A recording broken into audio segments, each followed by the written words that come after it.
नमस्कार, स्वागत है आपका इंडिया न्यूज़ 28 में। आइए बात करते हैं झारखंड की कुछ खास खबरों की। झारखंड के धनबाद के सिरकोंडा नगर परिषद बोर्ड की मीटिंग आयोजित नगर परिषद के अध्यक्ष डब्लू बावरी ने अध्यक्षता में कहा और उन्होंने कहा कि अगर हमारे नगर परिषद के लोगों को किसी प्रकार की समस्या है तो हमें बता सकते हैं और उनकी समस्याओं का निवारण करवा दिया जाएगा, जिसमें सभी वार्ड पार्षद मौजूद थे और सभी अपने अपने वार्ड की समस्याओं को अवगत करवाया। बोर्ड मीटिंग में साफ सफाई, मच्छरों से बचने के लिए फॉगिंग की व्यवस्था, पानी की व्यवस्था, पार्षदों के बकाया मासिक वेतन को लेकर एवं जन समस्या को लेकर एक बोर्ड की मीटिंग आयोजित की गई। मीटिंग में सिरकोंडा नगर प्रबंधक मुकेश निरंजन, बीडीओ विनोद कर्मकार एवं नगर परिषद के सभी अधिकारी मौजूद थे। संवाददाता सुनील पंडित की रिपोर्ट। सफाई से लेके जनहित के सारे कार्यों को रखा गया। जहाँ तक कि फॉगिंग की बात थी, तो फॉगिंग भी अब 5 फॉगिंग हमारे यहाँ आ चुके हैं और रोस्टर के हिसाब से सभी वार्ड में चलेंगे। और साफ़ सफाई में पायनियर कंपनी ने जो काम नहीं किया उसको हम लोग चाह रहे हैं कि टर्मिनेट करें। यहाँ से भी बात हुई थी हमारे सूडा डायरेक्टर से, अमित सर से, तो उन्होंने कहा कि एक टीम आएगी और टीम आने के बाद ही कुछ बात होगी, उसके बाद ही उनको टर्मिनेट कर सकते हैं। जहाँ तक हम लोग योजना की लेने की बात है तो कई नई योजना भी हम लोग लिए हैं। जैसे कल्याण केंद्र जो अभी है वहाँ उसको डिमोलिश करके हम लोग मल्टीप्लेक्स मार्केट का भी प्रस्ताव हम लोग दिए हैं इस बोर्ड के माध्यम से। और इस बोर्ड के माध्यम से हम लोग चाह रहे हैं कि 3 पुलिया का भी हम लोग अभी डीपीआर बना रहे हैं, क्योंकि ग्रामीण क्षेत्र को कनेक्टिविटी करने के लिए हमारे सुंदर नगर का जो रोड बन रहा है लाइन्स क्लब की ओर से जो जा रही है, एक पुल वहाँ और वहाँ से 21 नंबर वार्ड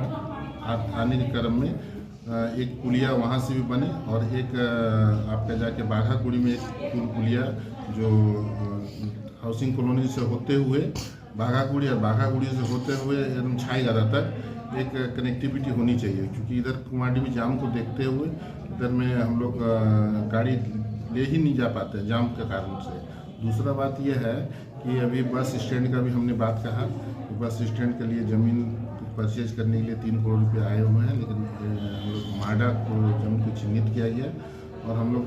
इस विषय में डीसी साहब से बात करें कि जितना जल्दी हमको ज़मीन मिल जाए हम लोग बस स्टैंड को भी धरातल उतारने का। जो 2-3 वार्ड जो सटे हुए हैं उसको भी केएमसीएल में ही है पड़ता है, लेकिन केएमसीएल में चूँकि होल्डिंग हमको देती है और साफ़ सफाई हम लोग करते ही हैं। और सबसे बड़ा चीज़ है कि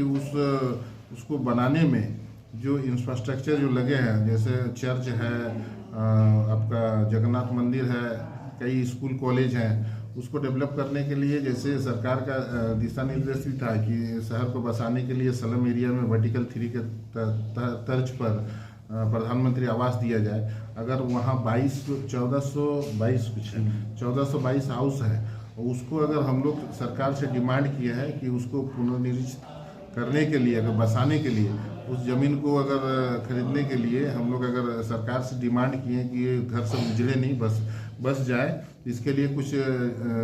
उसका सर्वे करके कुछ अमाउंट है, उस अमाउंट को अगर सरकार दे देती है तो हम लोग चाहेंगे कि कम से कम जो लिक्विडेटर है, जो कोर्ट से जो जिस रेट पर ज़मीन ले रहे हैं, तो हम लोग कोर्ट में वो पैसा जमा करके उस वार्ड को, वहाँ की जनता को राहत दिला सकते हैं। इसी निमित्त आज बोर्ड में पारित भी हुए हैं कुछ 125 धारा के तहत शायद परचेज करने की जो प्रक्रिया है उस पर भी हम लोग लगे हुए हैं। हम लोग चाह रहे हैं कि सरकार